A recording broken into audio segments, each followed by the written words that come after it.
الرحمن الرحیم۔ آج کا لیکچر سورۃ الفاتحہ کی آیت نمبر 4 کی تفسیر کے حوالے سے ہے۔ جہاں تک اس کی تفسیر کا تعلق ہے آیت نمبر 4 کی، اس کے اوپر ایک میرا آلریڈی لیکچر ہو چکا ہوا ہے۔ اس لیکچر کا جو موضوع تھا وہ یہی تھا کہ عبادت کا حقیقی مفہوم کیا ہے۔ آج کا لیکچر بھی عبادت ہی کے بارے میں ہے، کیونکہ سورۃ الفاتحہ کی جو آیت نمبر 4 ہے، اگر دیکھا جائے تو اس کے دو حصے بنتے ہیں، ایاک نعبد و ایاک نستعین، ہم تیری ہی عبادت کرتے ہیں اور تجھ ہی سے مدد مانگتے ہیں۔ تو ابھی ہم تفسیر کے سلسلے میں عبادت ہی کو لے کر چل رہے ہیں، لیکن آج کا جو لیکچر ہے وہ پھر عبادت کے کسی اور پہلو کو ڈسکس اس میں کیا جائے گا۔ اس لیکچر میں دیکھا یہ جائے گا کہ عبادت کے ایسینشلز کیا ہیں، عبادت کی ڈیمانڈز کیا ہیں، اور عبادت کے تقاضے کیا ہیں، کہ جب تک وہ تقاضے ادا نہیں ہوں گے تو اللہ کے ہاں وہ عبادت جو ہے وہ قابل قبول نہیں ہوگی۔ جب ہم ان تقاضوں کو دیکھتے ہیں تو ہمارے سامنے 3 ڈیمانڈز، 3 ایسینشلز یا 3 تقاضے سامنے آتے ہیں۔ نمبر 1 اطاعت، نمبر 2 خلوص، اور نمبر 3 قلبی محبت اللہ کے ساتھ اور اس کے رسول کے ساتھ۔ اطاعت کے حوالے سے یہاں ایک پوائنٹ بہت امپورٹنٹ ہے کہ اسلام میں جزوی اطاعت کا کوئی کانسیپٹ نہیں ہے، بلکہ کلی اطاعت کا کانسیپٹ ہے۔ آپ یہ ہرگز نہیں کر سکتے کہ جو شریعت کے معاملات ہیں آپ اپنی مرضی سے چند چیزوں کو اختیار کر لو اور باقی چیزوں کو آپ چھوڑ دو۔ آپ نے تمام جو شریعت کے معاملات ہیں اس کو ایز اے ہول نہ صرف ایکسیپٹ کرنا ہے بلکہ اس کو پریکٹس کرنا ہے۔ مثال کے طور پر ہم اپنے معاشرے میں دیکھتے ہیں کہ ایک شخص ہے، وہ 5 وقت نماز پڑھتا ہے، but on the other hand وہ سود کا کاروبار کر رہا ہے اور اس کا جتنا پیسہ ہے وہ انٹرسٹ بیسڈ ہے۔ تو اللہ تعالیٰ نے واضح طور پر فرمایا ہے ایسے شخص کی کوئی نماز قبول نہیں ہوگی۔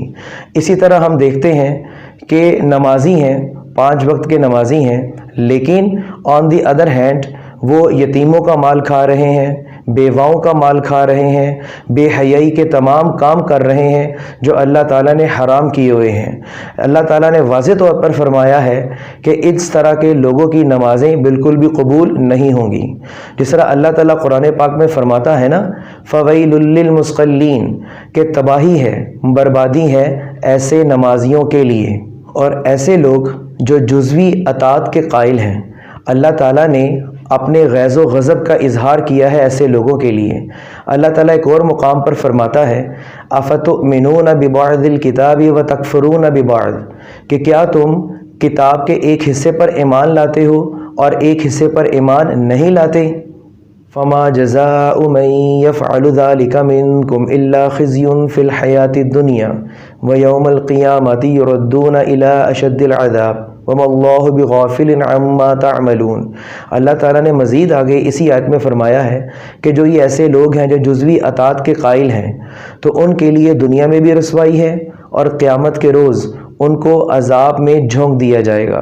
وَمَا اللَّهُ بِغَافِلٍ عَمَّا تَعْمَلُونَ، اور اللہ تعالیٰ جو ہے وہ بالکل بھی بے خبر نہیں ہے جو کچھ وہ زمین پر کر رہے ہیں۔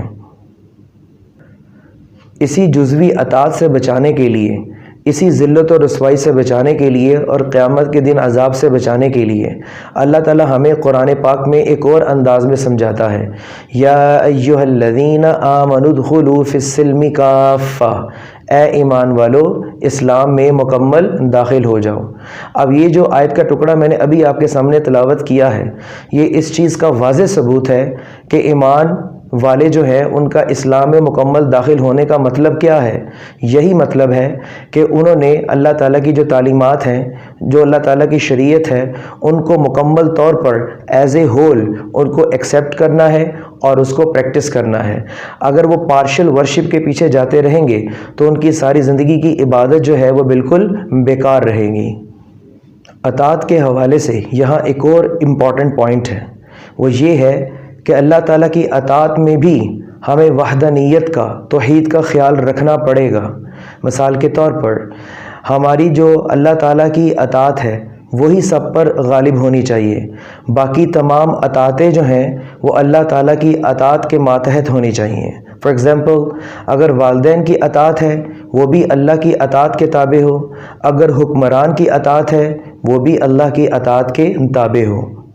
اس اعتبار سے میں یہاں ایک حدیث کا مفہوم پیش کرنا چاہتا ہوں، وہ یہ ہے کہ اگر کسی شخص کی اطاعت کچھ اس انتہا تک پہنچ جاتی ہیں کہ اگر آپ اس کی اطاعت کرتے ہو اور اس کی اطاعت کرنے میں اللہ تعالیٰ کے حدود کی وائلیشن ہو رہی ہے، اللہ تعالیٰ کی جو ہے وہ معصیت وہ آڑے ہاتھوں آ رہی ہے، تو ہمیں وہ اطاعت بالکل بھی نہیں کرنی۔